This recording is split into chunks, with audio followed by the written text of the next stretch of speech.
নমস্কার বন্ধুরা, সবাই কেমন আছো? আশা করি সবাই ভালো আছো। আমিও ভালো আছি। তাপসী কুকিং ব্লগ থেকে সবাইকে স্বাগতম। তো বন্ধুরা, আমি ঠিক মতন ভিডিও দুদিন ধরে দিতে পারছি না। আমার বাড়িতে আত্মীয় স্বজন এসছে, ব্যস্তর জন্য আমি দিতে পারছি না।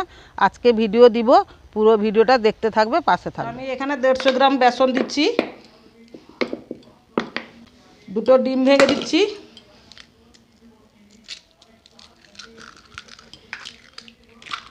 পেঁয়াজ কুচি, লঙ্কা কুচি, ধনে পাতা, লবণ, হলুদ গুঁড়ো, ধনে পাউডার, জিরা পাউডার। এটাকে জল দিব না, ভালো করে এটা মাখিয়ে নিব। ডিম দেওয়া হয়েছে, আর জল দিতে লাগবে না।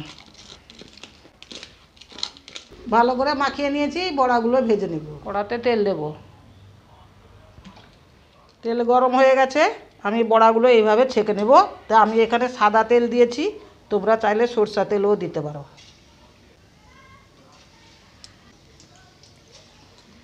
তো বড়াগুলো আমি একটু উল্টে দিব।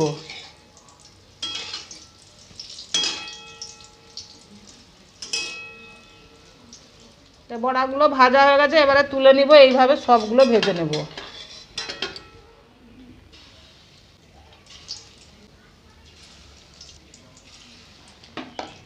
গোটা গরম মশলা, দুটো শুকনো লঙ্কা, রসুন থেতো, পেঁয়াজ কুচি একসঙ্গে দিয়ে দেবো। পেঁয়াজটা লাল হয়ে গেছে, এবারে আদা বাটা দিয়ে দেবো। একটু নাড়াচাড়া করব, টমেটো কুচি দিয়ে দেবো।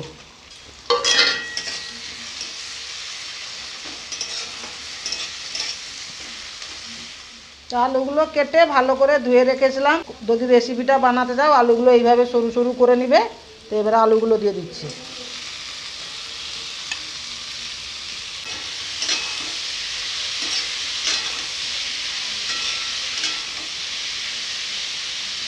লঙ্কা গুঁড়ো দিচ্ছি, তো অল্প দিব, কারণ কাঁচা লঙ্কা পড়েছে। ধনে পাউডার, হলুদ গুঁড়ো,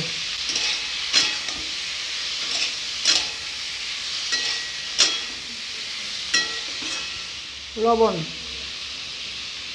এটাকে ভালো করে কষাতে হবে। তো এটা কষানো হয়ে গেছে, এবারে জল দেব।